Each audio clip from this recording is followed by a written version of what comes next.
और चलिए सीधा लिए चलते हैं हम आपको भोजपुर, जहां बीजेपी कमीशन बिहार धुआंधार प्रचार, सीएम योगी आदित्यनाथ की हुंकार। अगिआंव विधानसभा में जनसभा को संबोधित कर रहे हैं सीएम योगी आदित्यनाथ। अखंड भारत के शिल्पी लौह पुरुष सरदार वल्लभ भाई पटेल को नमन करते हुए पूरा भारत उनके प्रति कृतज्ञता ज्ञापित कर रहा है। बहनों और भाइयों, आज जो भारत है, देशी रियासतों को भारत गणराज्य का हिस्सा बनाने के लिए अपनी दूरदर्शिता और दृढ़ प्रतिज्ञ भाव के साथ लौह पुरुष सरदार वल्लभ भाई पटेल ने जो कार्य किया था, 2 रियासत जूनागढ़ और हैदराबाद तैयार नहीं हो रहे थे।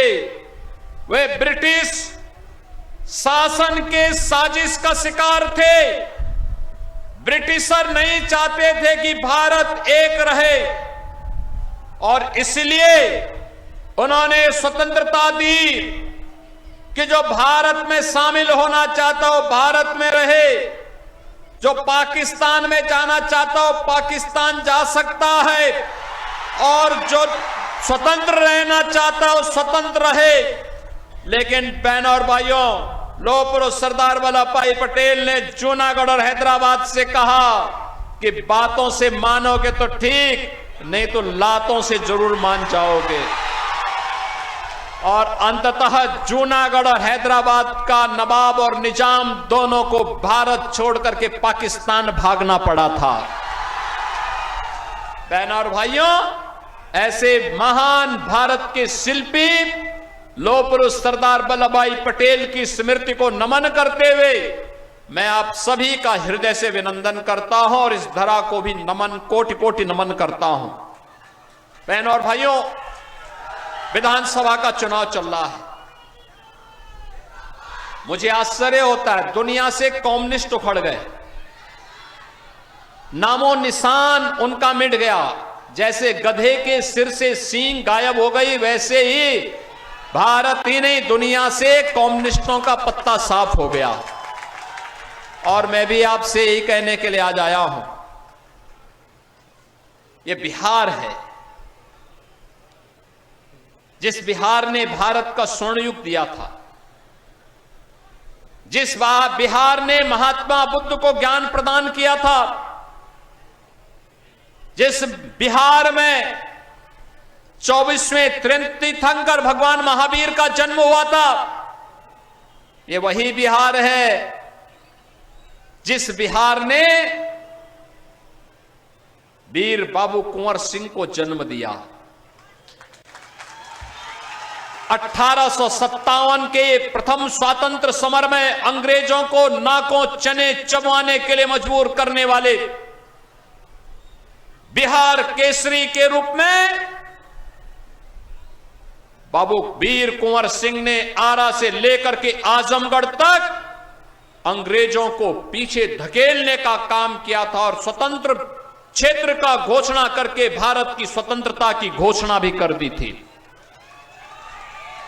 बहनों और भाइयों, यह धरती अन्याय बर्दाश्त नहीं करती। इस धरती में मुगल आक्रांता हुमायूं को भी अपनी जान को बचा करके भागने के लिए मजबूर होना पड़ा था। यह बिहार की धरती है जिसने भारत के पहला राष्ट्रपति राजेंद्र बाबू को, जिस धरती ने देश के दूसरे उप प्रधानमंत्री बाबू जगजीवन राम को, जिसने देश की आजादी को, आजादी के बाद भारत के अंदर लोकतंत्र के गले को घोटने का काम जब कांग्रेस के द्वारा किया जा रहा था, भारत के लोकतंत्र को बचाने के लिए बिहार के नौजवानों के माध्यम से भारत के नौजवानों को एकजुट किया था। ऐसे जयप्रकाश जी का और कर्पूरी ठाकुर जी ने भी जिस धरा पर जन्म लिया हो, बहनों और भाइयों, वह बिहार जब अंगड़ाई लेता है तो भारत अंगड़ाई लेता है। बिहार जब स्वर्ण युग में जाता है तो भारत स्वर्ण युग में जाता है। और जब प्रधानमंत्री जी ने कहा है विकसित भारत, तो विकसित भारत के लिए विकसित बिहार भी आवश्यक है।